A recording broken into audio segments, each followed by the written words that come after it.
It's 3 a.m., I'm dressed like a vampire, I just had a great night, and I'm about to explain the plot of the Magic Flute.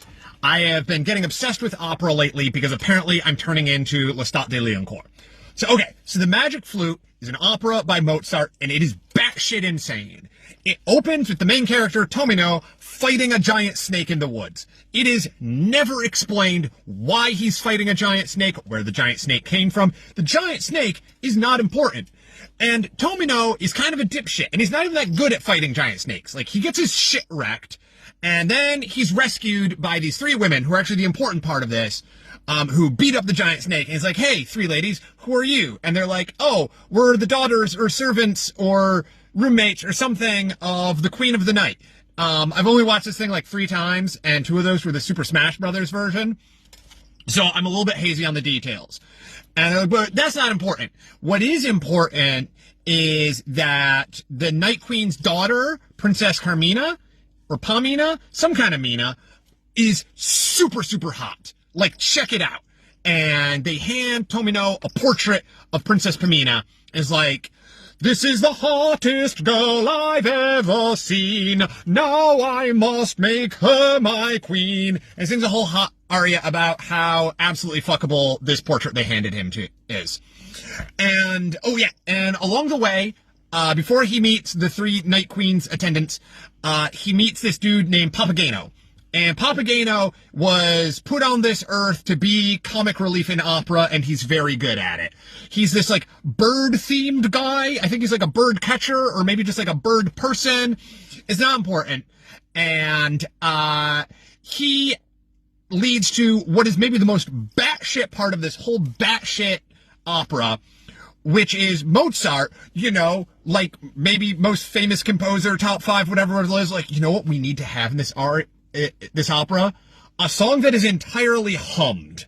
So, the Night Queen's servants accuse him of lying because he was lying about some stuff, and they staple a padlock to his face, and he hums a song, presumably about how he has a padlock stapled to his face and how he'd like to not do that.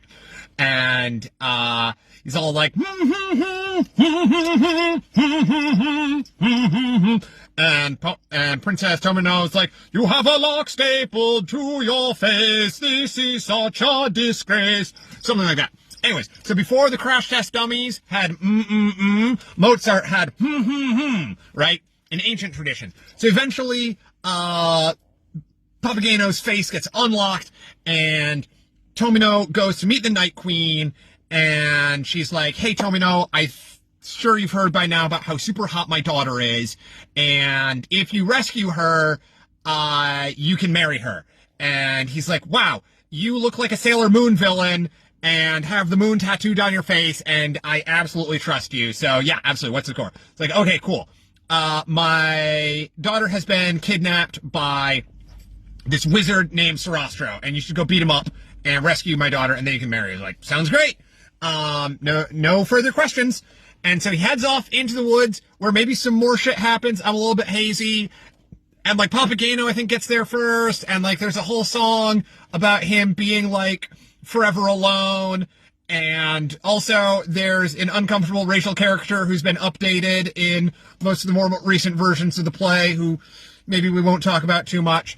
And anyways, eventually, Tomino gets to Sarastro's, like, wizard temple, and he's like, hey, Sarastro, I'm here to beat you up and bring the Night Queen's daughter back to her. And Sarastro's like, oh, you shouldn't do that, because actually I'm the good guy, and the Night Queen is evil. And that's why I stole her daughter from her, because the Night Queen sucks, and she doesn't deserve to have a daughter. It's like, you know what? You make sense. Makes sense. I follow you. Like I said, Tomino, not the brightest dude. Never. He is the type of man who lives by the principle of first thought, best thought. And Sarastro, this big plot twist that Sarastro is not evil, gets into the deeper symbolic meaning of the Magic Flute, that's just all Masonic propaganda. Mozart was a Freemason, and he thought Freemasons were super cool, and he hated people who hated them. So you see, on the deeper, more complex level, Sarastro represents Freemasons and how cool they are. And the Queen of the Night represents people who don't like Freemasons and how much they suck. Yeah, that's symbolism right there. So, okay, so Sarastro's like, hey, how about I let you marry Princess Pamina instead of the Night Queen letting you marry Princess Pamina? And Tomino's like, yeah, that sounds great. Yeah, sure thing. And Sarastro's like, cool. All you gotta do is complete these, like, random-ass trials.